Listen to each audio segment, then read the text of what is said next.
So there's a lot of questions and a lot of rumblings going on about the direction of Kang Dynasty and Secret Wars, and where the heroes will be going at and what kind of setting and situation they're going to be at. We finally have an answer on one member that will be officially on the team, and quite possibly the leader of the team too. According to My Time to Shine Hello, we have some new scoops that are saying that Tom Holland has signed a deal for Secret Wars and for Kang Dynasty. Now, I would say normally when it comes to these scoopers, just take it all with a grain of salt. We're not quite sure if until anything is officially announced by Marvel. The Spider-Man 4 is not going to be filming for a while. They're still probably going through pre-production treatment. At the same time, it's very comfortable to hear that Tom Holland will be returning back as Spider-Man, especially after how well No Way Home did back in the box office in 2021. I mentioned months ago that there might be a possibility of a Daredevil and Spider-Man crossover, so could we see Daredevil pop into this movie as well? I would love to see the crossover event happen on Daredevil Born Again or Spider-Man 4. I'm not sure where the plot is going to be going in that movie, but I'm very much excited to see that Tom Holland and Charlie Cox will be joining forces again in the future.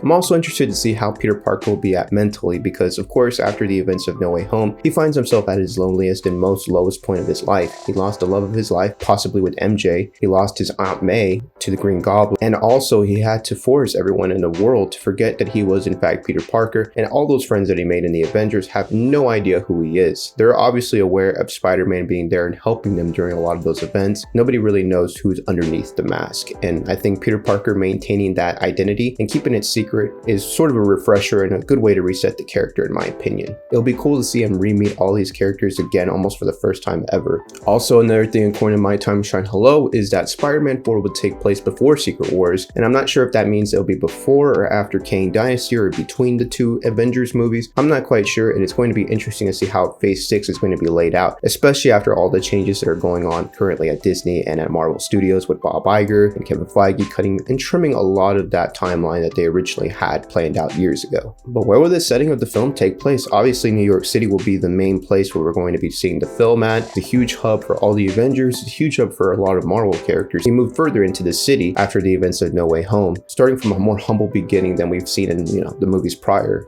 But I think at the same time, this humbling experience will make Peter Parker a much more relatable character. You like seeing with Tom Holland as Spider-Man. You don't like to see him go, but he's been Spider-Man since 2016, and honestly, ending it at Secret Wars would be quite perfect. Now, we know we have to tie in the Black Suit as well, especially with Secret Wars and Black Suit being very much connected in the comic books. It'll be interesting to see how they direct the symbiote, with possibly Tom Holland being written out after Secret Wars. I'm not saying he's done after Secret Wars, I'm just saying that that would be a very good bookend place to finish for him. He started in 2016 in Civil War, and now he's going to be finishing off in Secret Wars, possibly in 2026 or even 2027. So that's 10, 11 years, that's a lot of time committed to the character. And honestly, I feel like Tom Holland is ready for that lead role. He's ready to be in the forefront of the Avengers team. He's ready to pass the torch to another character.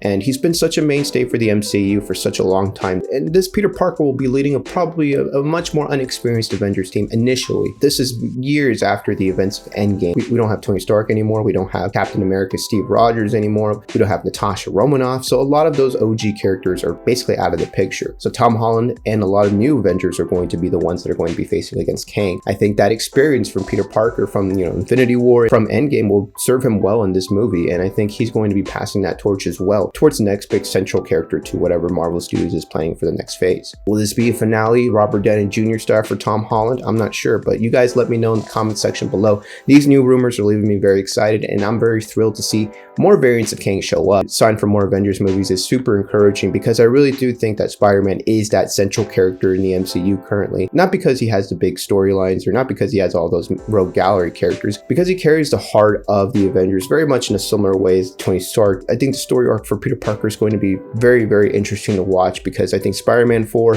Kang Dynasty, and Secret Wars not just will be sort of a multiversal story possibly, but I think it's going to be Tom Holland's main arc for his Spider-Man character. I mean, I wouldn't say last because you never know. There's always a chance to bring back older characters, but it'll be interesting to see what happens, if he passes the torch to a Kate Bishop or to a Cassie Lang or to a Yelena Belova or even a Shang-Chi. I'm not quite sure, but it's going to be very fascinating to see how the story builds up for Spider-Man 4 and for Kang Dynasty. You're going to need good leadership when you're going up against a guy that has tons of variants across the universes. We obviously know there's a lot more variants of Kang out there after the events of Ant-Man and the Wasp: Quantumania. Quick spoiler alert if you haven't seen that movie, so if you don't want to hear anything about that post-credit scene or the ending or the outcome of what happened to the Kang variant in that film, please click away or skip ahead. But the Council of Kangs are planning something, and they're planning for the arrival of possibly, in my opinion, the prime Kang, because if you look in the story of Kang Dynasty, there must always be that Kang that will be the foil to the Avengers, and so I think the Council of Kangs are going to try to put another Kang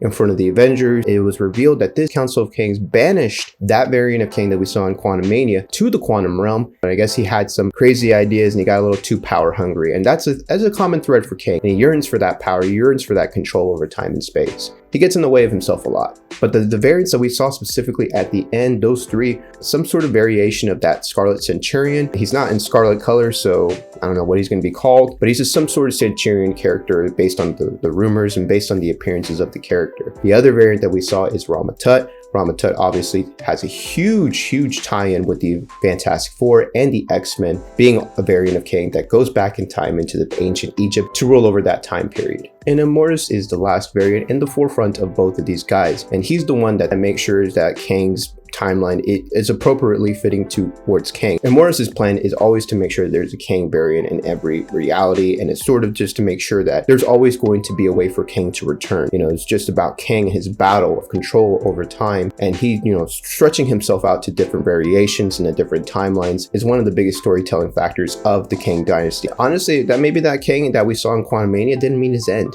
He was essentially sucked into that power source for that time machine that he was trying to create within that probability storm, possibly. And yeah, I mean, Kang could find himself in an even worse prison than he was before, and if he gets out of that prison, he's going to be more angry and he'll be even more vengeful. Well, it'll be interesting to see what they do with that Kang variant if he does come back. If not, there will be a prime Kang variant that comes up eventually, and he will be the one that comes face to face with the Avengers. Another variant of Kang that we saw was Victor Timely in the post-credit scene, the second post-credit scene, and this is more of a tease towards Loki season 2. The fact that Loki and Mobius are looking for a variant of Kang just tells you a little bit more about the plot that's going to be going into season 2. I think season 2 of Loki will probably focus more about the possibility of preventing Kang from ever creating his time chair and possibly creating the technology to travel across time. It was Victor Timely, another variant of Kang that was put in that spot by this Council of Kangs to ensure Kang has this technology available to him. There's going to be a lot of Kang variants expected to be seen, not just in Loki season 2, but moving forward. Another thing too is to be expected is I expect more variants of Loki and Sylvie to show up in the second season of Loki. Let me know what you guys think about these rumors. Let me know what you guys think about Tom Holland signing on for more Avengers movies, and whether or not you're going to miss him if he does in fact leave after Secret Wars. And tell me again if you're excited for these Kang variants to show up in the future MCU projects like Loki season 2. Share all those thoughts down below. Thanks for dropping by and leaving a like for this video. If you haven't left a comment, go ahead and leave a comment down below. Subscribe for more videos and click that bell to get notified every time I upload a video. And check out some more videos clips on your screen right now. Thanks for watching and have a good one.